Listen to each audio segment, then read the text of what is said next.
positivas. Este é o tema do nosso bate-papo de hoje, né? Nós já tivemos a oportunidade de conversar sobre preconceito, sobre discriminação, sobre o quanto e como, né, a discriminação e o preconceito estão presentes na nossa história. Nós já conversamos também sobre a questão da igualdade e da diferença, né? Nós somos todos iguais, mas somos todos diferentes. Ora, se nós somos todos iguais, mas somos também todos e todas diferentes, o correto seria tratar todas as pessoas da mesma forma? Isto seria democrático? É sobre isto que nós queremos conversar hoje. E nós sabemos que esta é uma questão complicada, difícil, né? E que muitas vezes gera muitas polêmicas.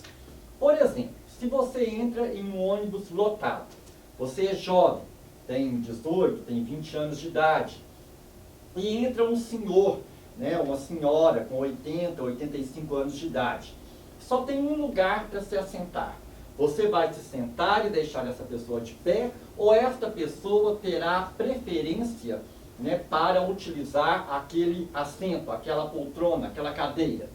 Ora, qualquer pessoa, né, minimamente consciente sabe que uma pessoa idosa deve ter a preferência, né, independentemente disso estar estabelecido na legislação, sabe que essa pessoa tem que ter a preferência para se assentar naquela cadeira que está vazia. Veja, eu estou dando este exemplo que é corriqueiro e que muitos e muitas de nós já vivemos, né, já vivenciamos no nosso dia a dia ao tomar um ônibus lotado, né, para que a gente possa entrar nessa questão de que nós somos iguais, temos direito à igualdade, mas somos também diferentes. E por isso nós precisamos ser tratados também considerando as nossas diferenças.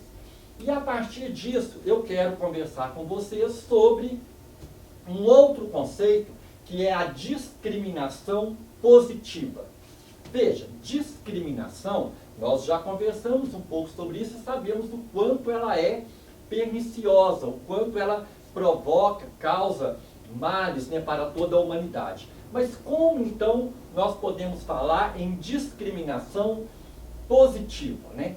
A discriminação positiva, né, esse outro conceito tão complexo sobre o qual a gente precisa conversar, consiste justamente em reconhecer que alguns grupos dentro da sociedade precisam ser considerados nas suas diferenças e muitas vezes nas suas vulnerabilidades, como é o caso dos idosos, que eu acabei de citar no exemplo. Mas há outros grupos também que precisam ser reconhecidos na sua vulnerabilidade e o Estado tem a obrigação de reconhecer as dificuldades dessas pessoas e, por isso, discriminá-los positivamente através, inclusive, da legislação. E para que nós possamos entender também essa questão, nós vamos entrar na discussão de um outro conceito que é equidade, né? Nós já conversamos sobre a igualdade e agora vamos conversar sobre equidade, né? E o que é a equidade, né? Ela consiste na adaptação de uma regra existente à situação concreta, observando-se os critérios de justiça, né? Nós podemos dizer, então, que a equidade, ela adapta a regra a um caso específico, a fim de deixá-la mais justa, né? Ela é uma forma de se aplicar o direito, mas sendo o mais próximo possível do justo para as duas partes. E para nós entendermos melhor aqui o conceito de equidade, eu gostaria de mostrar para vocês esta imagem, que é muito popularizada na internet, provavelmente você já viu essa imagem, foi retirada aqui do site Universo de Si, como todas as imagens que nós vamos apresentar nessa nossa discussão aqui hoje. Então vejam, no primeiro quadrinho nós temos 3 seres humanos, né, tentando apanhar uma fruta. E eles estão em condições de igualdade, ou seja, todos têm um caixote para neles subir e apanhar uma fruta. Acontece que essas pessoas não são iguais no que diz respeito à estatura física, né? Nós temos uma que é bem maior, uma que é mediana e uma que é pequena, né? Estão em condições de igualdade, mas não há aqui ainda a equidade. O que nós podemos chamar de equidade está representado aqui no segundo quadrinho, em que esta primeira pessoa não precisa de um caixote para conseguir apanhar o fruto, enquanto a pessoa que está ao meio da figura precisa de 2 caixotes, e a pessoa que está aqui à minha direita precisa de apenas um caixote. Então, nesta situação, nós teríamos então uma condição de equidade. Lembrando um filósofo do século XIX, que foi Karl Marx, ele dizia, numa época em que o conceito de equidade ainda não estava elaborado, de cada um segundo as suas possibilidades, a cada um de acordo com as suas necessidades. Ou seja, é preciso que nós reconheçamos que as pessoas são diferentes e têm, inclusive, necessidades diferentes. Veja, uma outra imagem que diz o mesmo da imagem anterior. Veja, 3 crianças querendo assistir o jogo de futebol atrás de um muro, de uma cerca, e da mesma forma, se as 3 crianças têm acesso às mesmas condições, apenas 2 delas conseguirão assistir o jogo, e só uma conseguirá assistir o jogo numa condição privilegiada. Agora aqui, pensando no conceito de equidade, nós temos então uma criança que é menor tendo acesso a 2 caixotes. Se nós não trabalhamos na perspectiva da equidade, nós podemos chegar a uma situação em que, ao invés de igualdade, a gente tenha privilégios. E, ao se discutir o conceito de equidade, o que se busca é justamente combater os privilégios. Privilégio é o oposto de igualdade, é o oposto de equidade. É preciso combater os privilégios para que todos e todas tenham acesso à dignidade humana, aos direitos humanos. É nesse sentido que as ações afirmativas vêm sendo trabalhadas. Este tema ele vem recebendo uma grande importância no mundo todo e no Brasil.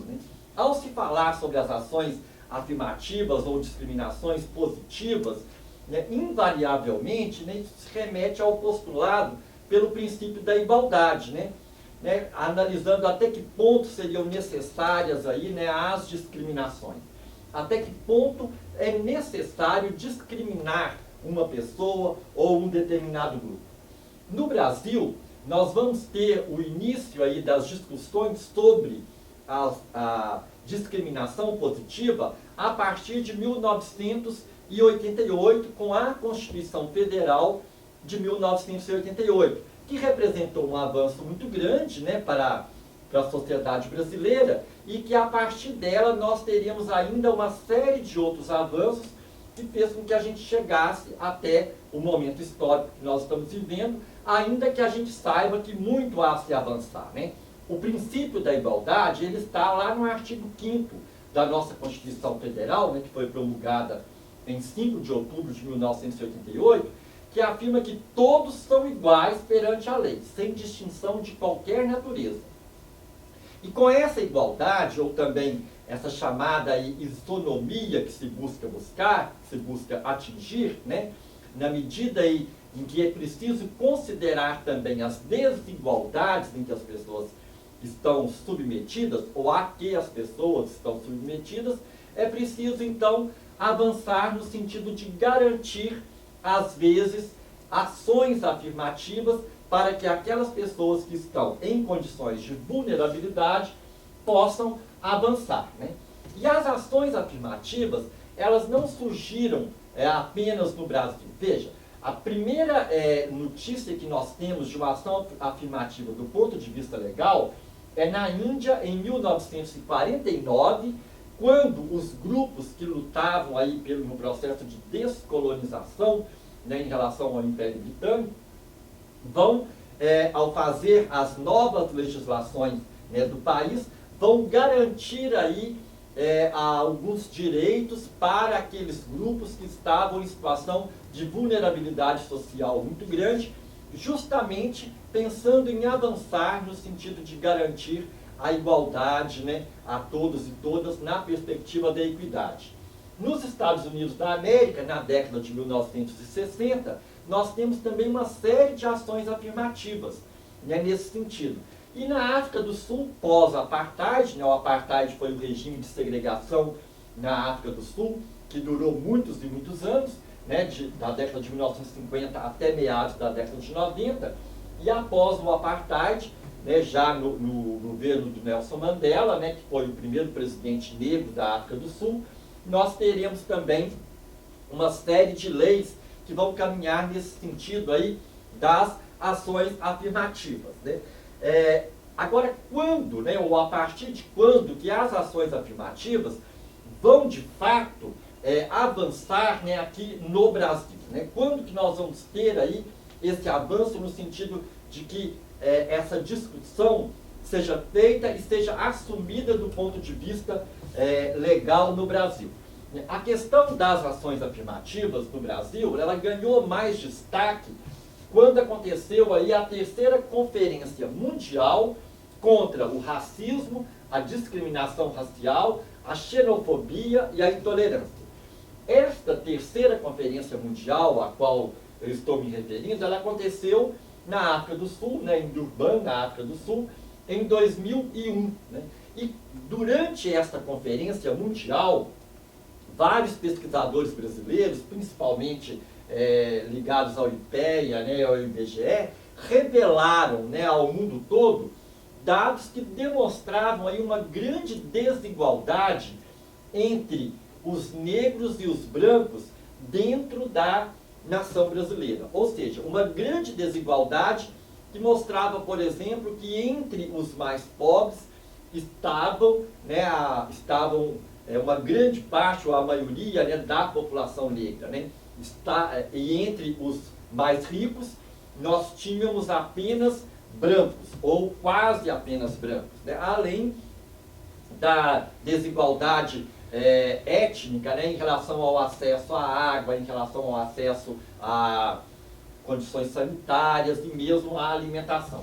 A partir disso, nós vamos ter uma série de medidas afirmativas no Brasil, buscando garantir que a população negra, que os mais pobres, que os indígenas, que as pessoas com deficiência viessem a ser tratados numa situação ou em condições de que eles pudessem atingir o patamar da igualdade, dentro da perspectiva da equidade, né, tal como nós conversamos já anteriormente. Essa discussão, ela atingiu também a realidade escolar, né? Uma questão que você provavelmente passou aí pela escola nos últimos 15 anos, 20 anos, ouviu discutir muito, foi sobre a questão da cultura afro nas escolas, né? Em 2003, foi promulgada uma lei, que é a Lei 10.639, né, em janeiro de 2003, que tornou obrigatório o ensino da história e da cultura africana e afro-brasileira nas escolas. Por que isso, né? Porque nos currículos escolares brasileiros, a história da África e a história da cultura afro-brasileira muitas vezes era esquecida, né? Muitas vezes os livros didáticos, por exemplo, apresentavam a população africana apenas a partir do momento em que aqui chegava já escravizados e não falava mais nada a respeito dessa população e dessa cultura após a abolição, como se os africanos e africanas fossem naturalmente escravos. E isso não é verdade, é uma longa história anterior, né, uma longa história, uma questão cultural muito grande, muito rica, que precisa ser estudado por nós. Uma outra questão que também faz parte aí das ações afirmativas é a Lei 11.645, né, de 2008, que no mesmo estilo da lei anterior, né, a qual eu fiz referência, torna obrigatória o estudo, né, a presença aí da história e da cultura indígena nos currículos escolares.